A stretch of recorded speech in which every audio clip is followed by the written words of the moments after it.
ನಮಸ್ಕಾರ. ಬಾಳೆ ಕೃಷಿಯಲ್ಲಿ ಭಾರಿ ಫಸಲು ತೆಗೆಯೋದು ಕೇವಲ ಅದೃಷ್ಟದ ಮಾತಲ್ಲ, ಅದೊಂದು ಪಕ್ಕಾ ಲೆಕ್ಕಾಚಾರದ ವಿಜ್ಞಾನ ಅಲ್ವಾ? ಇವತ್ತಿನ ಈ ವಿಶೇಷ ವಿಶ್ಲೇಷಣೆಯಲ್ಲಿ ಕೃಷಿ ಪದ್ಧತಿಗಳನ್ನ ಹೇಗೆ ಪರಿಣಾಮಕಾರಿಯಾಗಿ ಬದಲಾಯಿಸಬಹುದು ಅನ್ನೋದನ್ನ ನಾವಿಲ್ಲಿ ಬಿಡಿಸಿಡ್ಲಿದ್ದೀವಿ. ಮೂಲಗಳ ಪ್ರಕಾರ ಗರಿಷ್ಠ ಇಳುವರಿ ಪಡಿಬೇಕು ಅಂದ್ರೆ ಪ್ರತಿಯೊಂದು ಹಂತನೂ ಸ್ಪಷ್ಟವಾಗಿ ಮತ್ತು ವೈಜ್ಞಾನಿಕವಾಗಿ ಇರಲೇಬೇಕು. ಬನ್ನಿ ಆ ನಿಖರವಾದ ಪ್ರಕ್ರಿಯೆಗಳ ಮೇಲೆ ಒಂದ್ಸಲ ಕಣ್ಣಾಡಿಸೋಣ. ಈಗ ಅತಿ ಹೆಚ್ಚು ಬಾಳೆ ಇಳುವರಿ ಪಡೆಯೋದೇ ನಮ್ಮ ಅಂತಿಮ ಗುರಿನ ಅಂತ ಕೇಳಿದ್ರೆ ಖಂಡಿತ ಹೌದು. ಆದ್ರೆ ಕೇವಲ ರಾಶಿ ಫಸಲು ಬಂದ್ರೆ ಸಾಲ್ದು, ಅದರ ಗುಣಮಟ್ಟನೂ ಅಷ್ಟೇ ಅದ್ಭುತವಾಗಿರ್ಬೇಕು. ಇಂಥದೊಂದು ಬೃಹತ್ ಹಾಗೂ ಗುಣಮಟ್ಟದ ಇಳುವರಿ ಸಾಧಿಸೋಕೆ ಎಂಥ ಸಿದ್ಧತೆಗಳು ಬೇಕು ಅಂತ ಸಹಜವಾಗಿ ಕುತೂಹಲ ಮೂಡುತ್ತೆ. ಕೃಷಿ ಮೂಲಗಳು ಸ್ಪಷ್ಟವಾಗಿ ಹೇಳೋ ಹಾಗೆ ಬಲಿಷ್ಠ ಬೆಳೆ ಬೇಕು ಅಂದ್ರೆ ಮೊದಲನೇ ಹಂತದಿಂದಲೇ ನಾವು ಎಚ್ಚರ ವಹಿಸೋದು ತುಂಬಾನೇ ಅನಿವಾರ್ಯ. ಆ ಎಚ್ಚರಿಕೆ ಕ್ರಮಗಳು ಯಾವುವು ಅಂತ ಈಗ ಒಂದೊಂದಾಗಿ ನೋಡೋಣ. ಸರಿ, ಈಗ ನೇರವಾಗಿ ವಿಷಯದ ಆಳಕ್ಕೆ ಇಳಿಯೋಣ. ಒಂದು ಮೂಲಭೂತ ಸತ್ಯ ಏನಪ್ಪಾ ಅಂದ್ರೆ, ಸರಿಯಾದ ವಿಧಾನದಲ್ಲಿ ಸಸಿ ನಡೆದಿದ್ರೆ ಇಡೀ ಬಾಳೆ ಬೆಳೆ ದುರ್ಬಲವಾಗತ್ತೆ.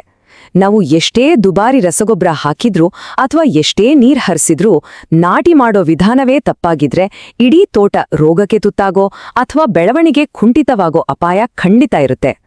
ಸರಿಯಾದ ಮಾರ್ಗಸೂಚಿ ಇಲ್ಲದೆ ಹೋದ್ರೆ ಬೆಳೆ ತನ್ನ ನೈಸರ್ಗಿಕ ಶಕ್ತಿಯನ್ನ ಕಳ್ಕೊಳ್ಳುತ್ತೆ. ಇದು ಸುಮ್ನೆ ಹೇಳ್ತಿರೋ ಮಾತಲ್ಲ, ಕೃಷಿ ತಜ್ಞರ ಮೂಲಗಳು ಒದಗಿಸಿರುವಂತಹ ದೃಢವಾದ ವಾಸ್ತವ ಇದು. ಹಾಗಾದ್ರೆ ಈ ಇಡೀ ಪ್ರಕ್ರಿಯೆ ಹೇಗೆ ರೂಪುಗೊಳ್ಳುತ್ತೆ ಅಂತ ನೋಡೋಣ. ಖಾಲಿ ಜಮೀನಿನಿಂದ ಹಿಡಿದು ಸಮೃದ್ಧವಾದ ತೋಟದವರೆಗಿನ ಸಂಪೂರ್ಣ ನೀಲನಕ್ಷೆ ಈ ರೀತಿ ಇದೆ. ಮೊದಲಿಗೆ ಜಮೀನನ್ನ ಸಿದ್ಧಪಡಿಸೋದು, ಆಮೇಲೆ 6x5 ಅಂತರದಲ್ಲಿ ಗುಂಡಿ ತೋಡೋದು, ಅದಕ್ಕೆ ಸಾವಯವ ಪೋಷಕಾಂಶಗಳನ್ನ ಸೇರ್ಸೋದು ಮತ್ತು ಕೊನೆಯದಾಗಿ ಸಸಿ ನೆಟ್ಟು ಮಣ್ಣನ್ನ ಗಟ್ಟಿಯಾಗಿ ಒತ್ತುವುದು. ಈ ಅನುಕ್ರಮವನ್ನ ನಾವು ಚಾಚೂ ತಪ್ಪದೆ ಪಾಲಿಸಲೇಬೇಕು. ಯಾಕಂದ್ರೆ ಪ್ರತಿಯೊಂದು ಹಂತವೂ ಮುಂದಿನ ಹಂತದ ಯಶಸ್ಸಿಗೆ ಭದ್ರವಾದ ಬುನಾದಿ ಹಾಕಿಕೊಡುತ್ತೆ. ಇದರಲ್ಲಿ ಮೊದಲನೇ ಹಾಗೂ ಅತ್ಯಂತ ನಿರ್ಣಾಯಕ ಹಂತದತ್ತ ಸ್ವಲ್ಪ ಗಮನ ಹರಿಸೋಣ. ಜಮೀನಿನ ಚೆನ್ನಾಗಿ ಸಿದ್ಧಪಡಿಸೋದು ಅಂದ್ರೆ ಬರೀ ಮಣ್ಣನ್ನ ಹದ ಮಾಡೋದು ಮಾತ್ರ ಅಲ್ಲ. ಮೂಲಗಳಲ್ಲಿ ಅತ್ಯಂತ ಸ್ಪಷ್ಟವಾದಿ ಹೇಳಿರೋ ಹಾಗೆ ಕರಾರುವಾಗಿ 6x5 ಅಂತರದಲ್ಲೇ ಗುಂಡಿ ತೋಡೋದು ಇಲ್ಲಿ ಕಡ್ಡಾಯ.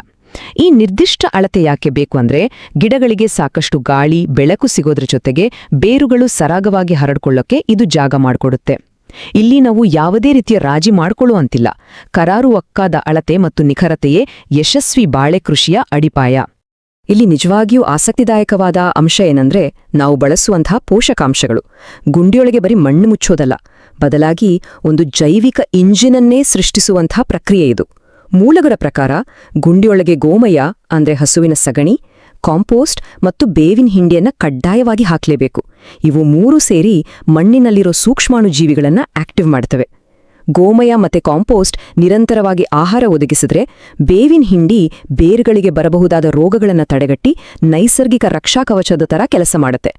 ಇದು 100ಕ್ಕೆ 100 ಸಾವಯವ ಹಾಗೆ ಅತ್ಯಂತ ಪರಿಣಾಮಕಾರಿ ವಿಧಾನ. ಈ ಪೋಷಕಾಂಶಗಳನ್ನ ಹಾಕಿದ ಮೇಲಿನ ಹಂತ ಇದೆಯಲ್ಲ, ಅದು ಅತ್ಯಂತ ಸೂಕ್ಷ್ಮವಾದದ್ದು. ಬರೀ ಆರೋಗ್ಯಕರ ಸಸಿಯನ್ನ ತಂದು ನೆಟ್ರ ಮುಗಿಲಿಲ್ಲ, ನೆಟ್ಟ ಮೇಲೆ ಅದರ ಸುತ್ತಲಿರೋ ಮಣ್ಣಿನ ಗಟ್ಟಿಯಾಗಿ ಒತ್ತುವುದು ತುಂಬಾನೇ ಮುಖ್ಯ. ಇದು ಯಾಕಿಷ್ಟು ಮುಖ್ಯ ಅಂತ ನೀವು ಕೇಳಬಹುದು. ಮಣ್ಣನ್ನ ಒತ್ತುದ್ರಿಂದ ಬೇರುಗಳ ಸುತ್ತ ಗಾಳಿಯ ಗುಳ್ಳೆಗಳು ಅಂದ್ರೆ ಆ ಏರ್ ಪ್ಯಾಕೆಟ್ಸ್ ಉಳಿಯೋದಿಲ್ಲ. ಇದರಿಂದ ಬೇರುಗಳು ನೇರವಾಗಿ ಮಣ್ಣಿನ ಸಂಪರ್ಕಕ್ಕೆ ಬರ್ತವೆ. ಆಗ ಸಸಿ ಭದ್ರವಾಗಿ ನಿಲ್ಲುತ್ತೆ. ಜೊತೆಗೆ ಮಣ್ಣಿನಲ್ಲಿರೋ ಪೋಷಕಾಂಶಗಳನ್ನ ವೇಗವಾಗಿ ಹೀರಲು ಶುರು ಮಾಡುತ್ತೆ. ಸಸಿಯ ಭವಿಷ್ಯವೇ ಈ ಸಣ್ಣ ಆದ್ರೆ ಮಹತ್ವದ ಕೆಲಸದ ಮೇಲೆ ನಿಂತಿದೆ ಅಂದ್ರೆ ತಪ್ಪಾಗ್ಲಾರ್ದು. ಇನ್ನು ಕೃಷಿಯಲ್ಲಿ ನೀರಿನ ನಿರ್ವಹಣೆ ಎಷ್ಟು ಮುಖ್ಯ ಅನ್ನೋದನ್ನ ಈ ಮಾಹಿತಿ ಅತ್ಯದ್ಭುತವಾಗಿ ವಿವರಿಸುತ್ತೆ. ಸಾಂಪ್ರದಾಯಿಕ ವಿಧಾನಗಳಲ್ಲಿ ಏನಾಗುತ್ತೆ, ನೀರು ಸಿಕ್ಕಾಪಟ್ಟೆ ಪೋಲಾಗುತ್ತೆ, ಆದ್ರೂ ಗಿಡಗಳಿಗೆ ಸಮರ್ಪಕವಾಗಿ ತಲುಪೋದು ಕಷ್ಟ. ಆದ್ರೆ ಈ ಹನಿ ನೀರಾವರಿ ಅಥವಾ ಡ್ರಿಪ್ ಇರಿಗೇಷನ್ ಇದೆಯಲ್ಲ, ಇದು ಜಲ ಸಂರಕ್ಷಣೆಯ ಅಂತಿಮ ಅಸ್ತ್ರ ಅಂತಾನೆ ಹೇಳ್ಬಹುದು. ಹನಿಯಾಗಿ ನೀರನ್ನ ನೇರವಾಗಿ ಬೇರುಗಳಿಗೆ ಕೊಡೋದ್ರಿಂದ ನೀರು ಉಳಿಯುತ್ತೆ, ಜೊತೆಗೆ ಗಿಡಗಳಿಗೆ ಯಾವಾಗ್ಲೂ ತೇವಾಂಶ ಸಿಗೋದ್ರಿಂದ ಬೆಳೆಯ ಆರೋಗ್ಯ ಕೂಡ ಅತ್ಯುತ್ತಮವಾಗಿರುತ್ತೆ. ಇದು ನಮ್ಮ ಸಂಪನ್ಮೂಲಗಳ ಸದ್ಬಳಕೆಗೆ ಬೆಸ್ಟ್ ಉದಾಹರಣೆ. ಕೃಷಿ ಮೂಲಗಳು ನೀಡುವ ಒಂದು ಸ್ಪಷ್ಟವಾದ ಭರವಸೆಯನ್ನ ನಾವಿಲ್ಲಿ ಗಮನಿಸಲೇಬೇಕು. ಡ್ರಿಪ್ ಇರಿಗೇಷನ್ ಬಳಸಿದ್ರೆ ನೀರು ಉಳಿಯುತ್ತೆ ಮತ್ತು ಬೆಳೆಯೂ ಚೆನ್ನಾಗಿರುತ್ತೆ. ನೋಡಿ, ಎಂಥ ಅದ್ಭುತವಾದ ಮಾತಲ್ವಾ ಇದು. ಇಂದಿನ ದಿನಗಳಲ್ಲಿ ಅಂತರ್ಜಲ ಪಾತಾಳಕ್ಕೆ ಹೋಗ್ತಿರುವಾಗ ಇಂತಹ ಸ್ಮಾರ್ಟ್ ತಂತ್ರಜ್ಞಾನಗಳು ಕೇವಲ ಒಂದು ಆಯ್ಕೆಯಲ್ಲ, ಅದು ನಮ್ಮ ಅನಿವಾರ್ಯತೆ. ಬಾಳೆ ಬೆಳೆಯ ಇಳುವರಿಯನ್ನ ಹೆಚ್ಚಿಸುವಲ್ಲಿ ಈ ಹನಿ ನೀರಾವರಿಯ ಪಾತ್ರ ಎಷ್ಟಿದೆ ಅನ್ನೋದರಲ್ಲಿ ಈಗ ಯಾವುದೇ ಅನುಮಾನ ಉಳಿದಿಲ್ಲ. ಹಾಗಾಗಿ ಇಲ್ಲಿನ ಅತ್ಯಂತ ಪ್ರಮುಖ ಅಂಶ ಏನಪ್ಪಾ ಅಂದ್ರೆ, ನಾವು ಈವರೆಗೆ ನೋಡಿದ ಎಲ್ಲಾ ಹಂತಗಳ ಒಟ್ಟು ಫಲಿತಾಂಶ, ಸರಿಯಾದ ಜಮೀನು ಸಿದ್ಧತೆ, ಆ ಕರಾರುವಕ್ಕಾದ 6x5 ಅಂತರ, ಸಾವಯವ ಪೋಷಕಾಂಶಗಳ ಬಳಕೆ, ಸರಿಯಾದ ನಾಟಿ ವಿಧಾನ ಮತ್ತು ಹನಿ ನೀರಾವರಿ, ಈ ಎಲ್ಲ ನಿಖರವಾದ ವಿಧಾನಗಳನ್ನ ಚಾಚೂ ತಪ್ಪದೆ ಅಳವಡಿಸಿಕೊಂಡ್ರೆ ಅತ್ಯುತ್ತಮ ಗುಣಮಟ್ಟದ ಬಾಳೆ ಬೆಳೆ ಖಂಡಿತ ನಮ್ಮ ಕೈ ಸೇರುತ್ತೆ. ಮೂಲಗಳು ಹೇಳೋ ಹಾಗೆ ಸರಿಯಾದ ವಿಧಾನ ಬಳಸಿದ್ರೆ ಉತ್ತಮ ಗುಣಮಟ್ಟದ ಫಸಲು ಗ್ಯಾರಂಟಿ. ಇದೇ ಈ ಇಡೀ ವಿಶ್ಲೇಷಣೆಯ ತಿರುಳು. ಅಂತಿಮವಾಗಿ ಈ ಆಳವಾದ ವಿಶ್ಲೇಷಣೆಯನ್ನ ಮುಕ್ತಾಯಗೊಳಿಸುವ ಮುನ್ನ ಒಂದು ಚಿಂತನಶೀಲ ಪ್ರಶ್ನೆ ಆಲೋಚಿಸಿ ನೋಡಿ. ಪ್ರಾಚೀನ ಕಾಲದಿಂದಲೂ ಬಂದಿರೋ ಆ ಗೋಮಯ, ಬೇವಿನ ಹಿಂಡಿಯಂತಹ ಸಾವಯವ ಪದ್ಧತಿಗಳನ್ನ ಇಂದಿನ ಅತ್ಯಾಧುನಿಕ ಹನಿ ನೀರಾವರಿಯಂತಹ ತಂತ್ರಜ್ಞಾನದ ಜೊತೆ ಬೆರೆಸಿದಾಗ ಕೃಷಿಯ ಭವಿಷ್ಯ ಎಷ್ಟರ ಮಟ್ಟಿಗೆ ಬದಲಾಗಬಹುದು? ಇದು ಕೇವಲ ಬಾಳೆ ಬೆಳೆಗಷ್ಟೇ ಸೀಮಿತವಲ್ಲ, ಇಡೀ ಕೃಷಿ ಕ್ಷೇತ್ರಕ್ಕೆ ಅನ್ವಯಿಸುವಂತಹ ಒಂದು ಅದ್ಭುತ ಪರಿಕಲ್ಪನೆ.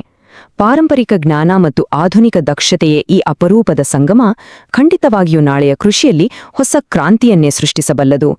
ಕೃಷಿ ಪದ್ಧತಿಯ ಈ ಅದ್ಭುತ ಒಳನೋಟಗಳು ನಿಮಗೆ ಉಪಯುಕ್ತವಾಗಿವೆ ಅಂತ ಭಾವಿಸುತ್ತಾ ಈ ವಿಶ್ಲೇಷಣೆಯನ್ನ ಇಲ್ಲಿಗೆ ಮುಕ್ತಾಯಗೊಳಿಸುತ್ತಿದ್ದೇನೆ.